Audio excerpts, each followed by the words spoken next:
All right, guys. Hydrosphere interactions today for chapter 5 in our unit. Okay. We've talked about all the different spheres and everything right now, as we're going to talk about how they interact with one another right here. Okay. So, big question for us on chapter 5 is, how does the hydrosphere interact with Earth's other spheres? So, how do they work with other parts of the world? So on this part, let's go ahead and take a look right here. Remember that big question right there, and how does the hydrosphere interact with Earth's other spheres right here? I'm going to read this and get all intense on just this reading part, and then I'm going to skip through on there because there's a couple of big main parts I want to take out of this chapter because it's only 6 pages long on this one. We're going to go very quickly on here. A lone raindrop falls in your hands and cools your skin on a warm day. Moments later, as you take shelter, heavier rain starts to pour down. Puddles and flowing streams form. Soil and fallen leaves are picked up and carried by the running water.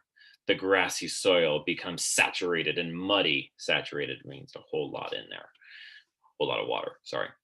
Birds swoop down to peck at earthworms that have crawled to the soil's surface. When the rain stops and the sky clears, water vapor rises from the wet lands and drifts into the air. You look down and you see the raindrop on your skin has also evaporated. Blades of grass and leaves and trees appear less wilted. The next day, there are new mushrooms and flowers among the grasses, and the air buzzes with mosquitoes. All right. So, a lot of things on there. The mosquitoes ones is okay. They actually take quite a few days before new mosquitoes hatch on there. I think about 4 days, whatever. I can't remember. So let's go ahead with all of these events from rainfall are examples of Earth's hydrosphere. We learned that hydrosphere is all the water composed in the planet interacting with and affecting the other spheres. Okay. The rain interacted with soil, sediment, and other physical parts of Earth's crust. The geosphere, it provided much needed water to organisms. The biosphere, some of the water evaporated, cycling it back into the air, the atmosphere. Okay, so geosphere is affected, bio and atmosphere. Okay, now right here we see a little picture of rainfall. Yay, rainfall. Big important one, fifth grade standard for us right now is weathering. Okay, notice I put a couple stars right there. That's a new one right there. Weathering, super, super important. Okay, so right here on the hydrosphere interacts with the geosphere. Rain affects the geosphere through weathering. Weathering is the breakdown of rock into smaller pieces. You know what I'm going to do for us right here? I'm going to go ahead and highlight that part because that is super important for us on here. Oh, it looks like that W didn't want to get, boom, there we go, doubled, dub.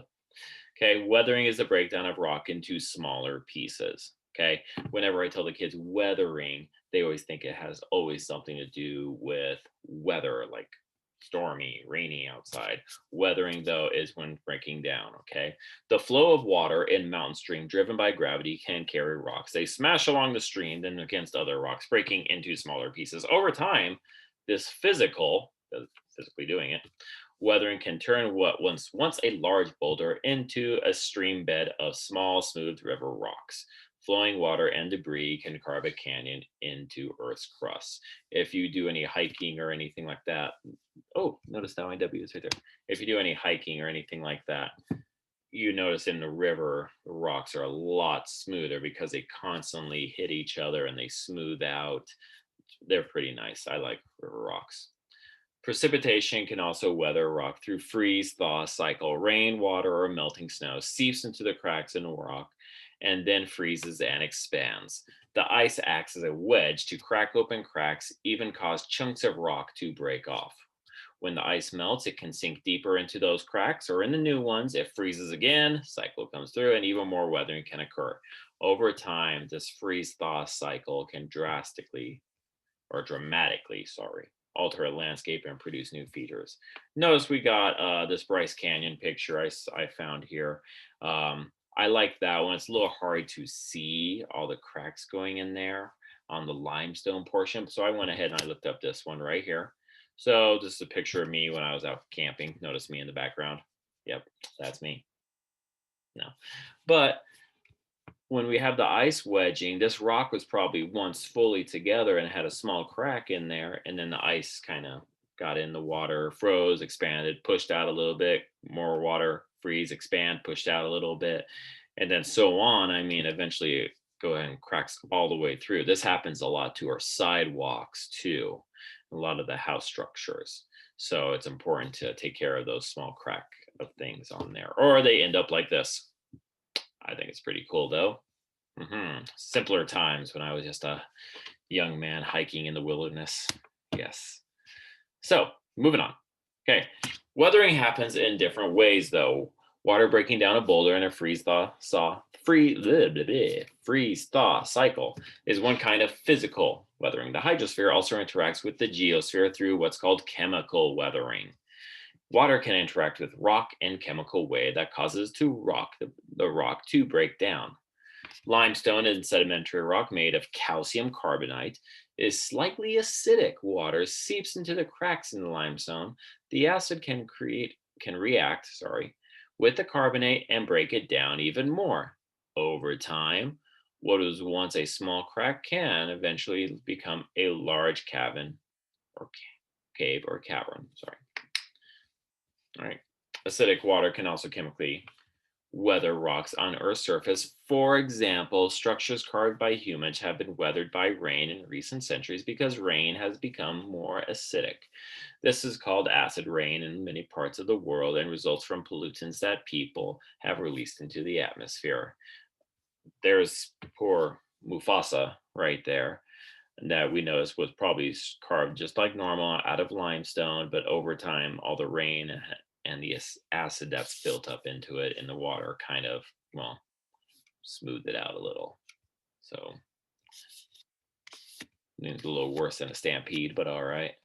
All right, the next one, erosion. Erosion is the movement of weathered rocks right here. Notice I got right here the circle and stars and everything. I'm just going to go ahead and highlight this part for us, even though it pretty much says 3 times. Erosion is movement of weathered rocks, and erosion and movement of sediment. Erosion is movement of sediment away from its original location. So erosion means movement, in case that did not get in there. Okay. Now, erosion is how it's getting carried away. There are different agents of erosion or other things that can help carry sediment. Water, of course, moves sediment. Wind is also an agent of erosion. Animals can also act as agents. So the movement of the slate. So can the movement of a glacier, which is extremely slow. Okay. So let's go right down here. Water can erode sediment in many different ways. Ocean waves can pick up sand when the tide comes in and pulls back out, moving the sand back and forth. A large ocean storm may move large amounts of sediment out to sea or bring a whole bunch of stuff onto the coastline. A dry area of Southern California suddenly gets a tremendous amount of rain, could experience landslides as the hills become saturated, which we know is like spongy, fill of it with water. Right down here, we have the Grand Canyon with the Colorado River. Other land features are carved slowly by combined forces of weathering and erosion. The Grand Canyon, of course, for example, has been formed by the flow of the Colorado River, not Paul Bunyan, even though that's a much more interesting story.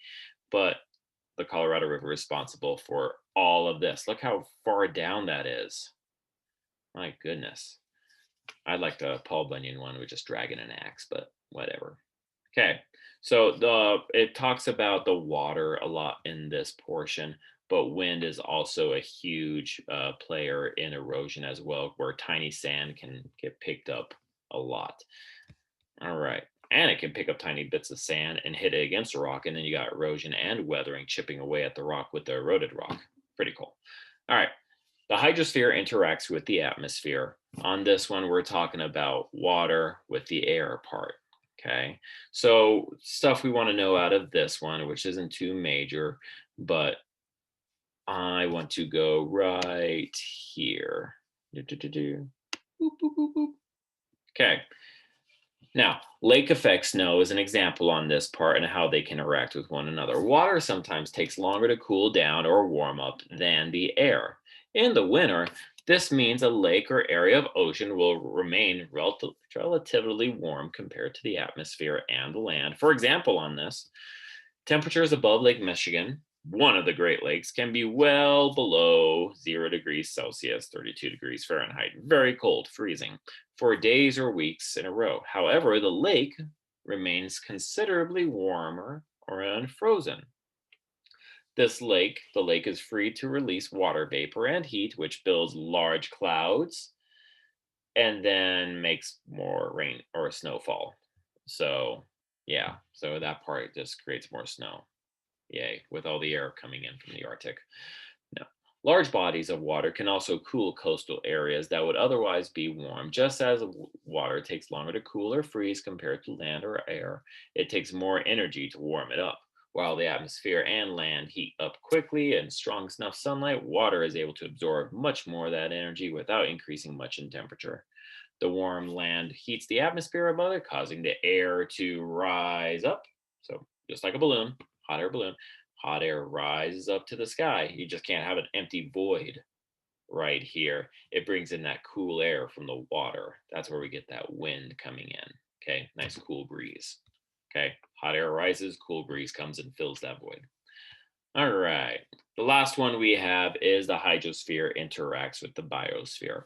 One of the main parts right here is the hydrosphere. Water is a pretty good, important thing for people to drink. We kind of need it. A lot of other living things like it. So, but it goes on for a couple parts right here. The hydrosphere provides water for organisms in the biosphere. Duh. Many different substances dissolve in water and are transported from one location to another. For example, on this one, nutrients that plants need can dissolve in rainwater, sink down through the soil. There, nutrients can be taken up by the roots, and plants can use them to grow. Dissolved nutrients can also be carried by different kinds of currents in the ocean. So, this goes with the part when we had a discussion where a lot of plants don't really need soil to grow. They're just in there to stay safe and cozy and standing up straight. But a lot of the water gets carried down with nutrients to the roots on there. So pretty cool on that one. All right. So we have the water part right there. Water cycle can be observed. We notice this fog, la da da da da, photosynthesis. Okay, we've done a lot of that already. All right. The hydrosphere interactions. Big question coming back is how does the hydrosphere interact with Earth's other spheres? We went through a whole list of different ones where we talked about geosphere with weathering, atmosphere with the atmosphere on that one with, sorry, acid rain with it, and then biology with us needing it. Okay, very cool. You guys have a great day. Thank you. I'm just stopping right